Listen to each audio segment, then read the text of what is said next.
I started my Beauty in the Biz podcast 2 years ago because it's no longer enough to be a great surgeon. Actually, great marketers often beat out excellent surgeons, at least in the short run. So this podcast is to keep you on track and remind you of what's important. Now, the industry has evolved with different rules and strategies, so it's time to up your own game. Because if you really want to be successful, you have to adapt to change. It's about staying nimble in your thinking because the marketplace has changed, attitudes about cosmetic rejuvenation have changed, the marketing channels have changed, the patient preferences have changed, and how they choose a service provider has changed. So you need to change with them or you'll get left in the dust. For my 100th special edition, I compiled the top 10 takeaways I've learned from the many plastic surgeons I've interviewed. Now, these surgeons have been in practice ranging from 4 months to 46 years.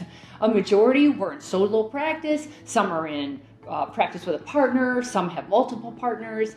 So I reviewed the interviews I've done with 28 plastic and cosmetic surgeons from around the nation, as well as from Lebanon, to give you my top 10 takeaways of what they are doing to succeed.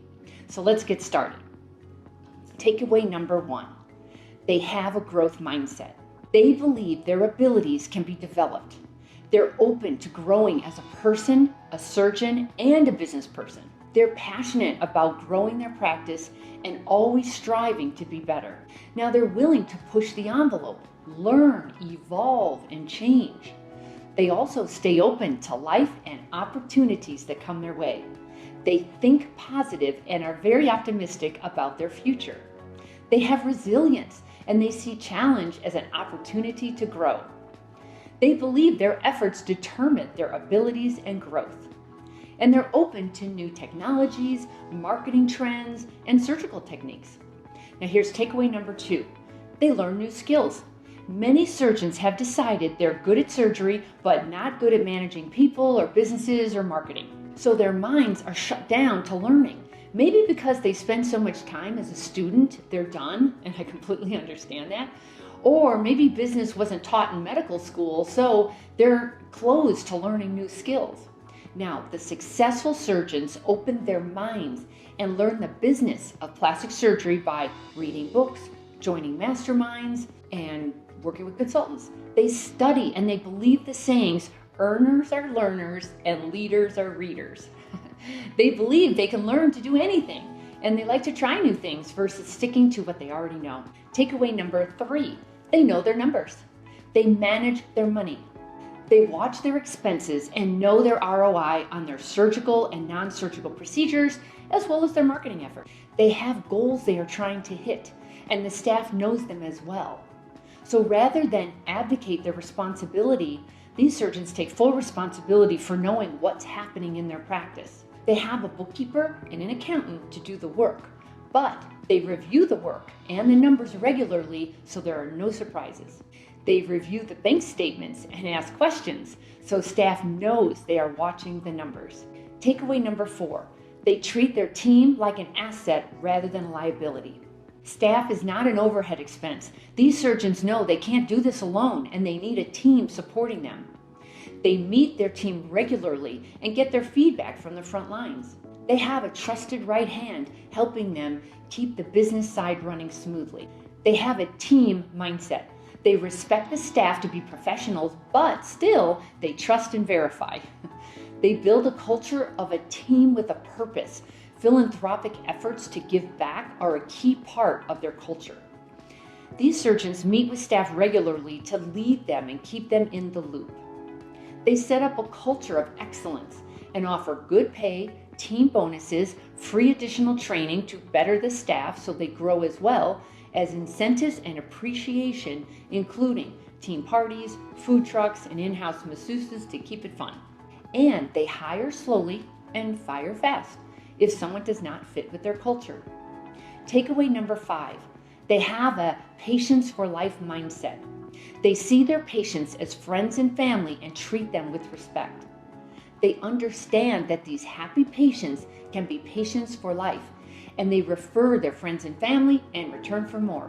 They know it's far easier to keep these patients coming back, so they offer comprehensive services to include in all stages of life.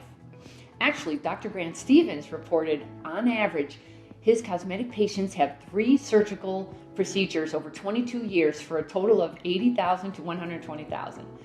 They also attract more sophisticated patients who know you get what you pay for versus catering to the price sensitive who don't value skill and experience as much as saving money. These surgeons go above and beyond to take care of their patients by offering their cell phone, and one surgeon even did house calls. Now, rather than discount their surgery, they added value instead.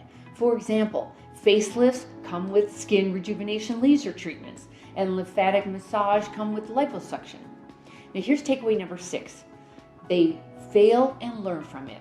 They see failure as an opportunity to grow rather than a limit on their abilities. They know failure is just feedback, and they try again. They see challenges as a good thing versus, I don't like to be challenged. These surgeons stay curious and ask lots of questions. They take responsibility for everything that happens in their practice, and they deal with it professionally. They react quickly to issues that come up, and they think solutions. For example, a practice was losing 30% of patients who couldn't afford big surgical cases. So one surgeon started his own internal financing service. And during the COVID shutdown, many used that time as an opportunity to keep staff busy with additional training, improving their systems, and fine-tuning their processes. Now, takeaway number 7, they don't care what others think about them. They stay focused on what they're doing more than what their competitors are doing. Now, they don't care as much what their critics say about them as they do about their patients, what they say about them, since they're the ones who are paying the surgeon's bills. They do care what their patient thinks about them, and they learn from their bad reviews. They meet with their team to ask, is there any truth to this criticism? And how can we do better? Takeaway number 8, they spend money to make money. They know money buys them time. They see marketing as an investment rather than focus on saving money. They focus on making money. They think abundance versus scarcity. They know you can't shrink your way to success. You can cut some expenses, but the real way to wealth is to focus on assets and income. Now, they're frugal with their time, not their money. They understand the opportunity cost of doing things that should be outsourced, such as learning SEO and writing your own web copy. They have win-win relationships with their vendors who help them succeed. As a matter of fact, during COVID, several surgeons doubled down on their marketing, and they cut deals with advertisers when everyone else pulled back. That allowed them to gain attention as well as market share. They give money away. They donate to worthy causes because it gives their staff the why they do what they do, and a common purpose for the whole team, and it makes everyone feel good. Takeaway number 9, they keep their ego in check and control their emotions. It's a tough one. They're even-tempered, and they treat everyone with respect. Now, they're open to being wrong if it helps the practice grow. These surgeons see feedback as constructive versus taking feedback and criticism personally. They take responsibility, I can't say it enough, and they don't blame staff, the competition, or the government. They get outside help to discover what they didn't know that is holding them back. They ask questions versus being a know-it-all. They stay open to ideas and suggestions from their staff and advisors. And they're able to let go of control and micromanaging because they trust the people around them. Now, they're competitive by nature for sure, and they use that for motivation to grow. They stay curious by visiting other practices, attending conferences, and talking with their colleagues to learn what others are doing that's working. And they're always honing their craft to make them the best at what they do. When a challenge comes up, they focus on solutions rather than running from it and hoping it just goes away. These surgeons eliminate practice drags such as draining staff and difficult patients. They also delegate tasks they dislike doing to people they trust, but they also follow up to be sure it's getting done. And takeaway number 10, they think big. They grow uncomfortable being the only revenue generator in the practice. They look for ways to leverage their reputation, their experience, and staff. They figure out how to scale by working on their practice rather than in it. They see they could do more than just surgery. They look at other streams of income rather than work harder and longer, which leads to burnout and ineffectiveness. They also spend more time finding, managing, and mentoring key players in their practice who become major revenue generators, so the surgeon can focus more on the business side, such as adding more surgeons, injectors, estheticians, and locations. And there you have it, the top 10 takeaways I got from the surgeons I interviewed. Now, you may want to listen to this again since it contains an awful lot of pearls to consider when creating your own roadmap to success. And of course, please contact me if you could use some guidance. The fastest way to success is to model other successful surgeons who have what you want, but you can only see their results, not the path they took to get there. So you continue to jump from one thing to another, hoping to find something that will work for you too. But it rarely does. So try this shortcut instead. It's guaranteed to move you forward.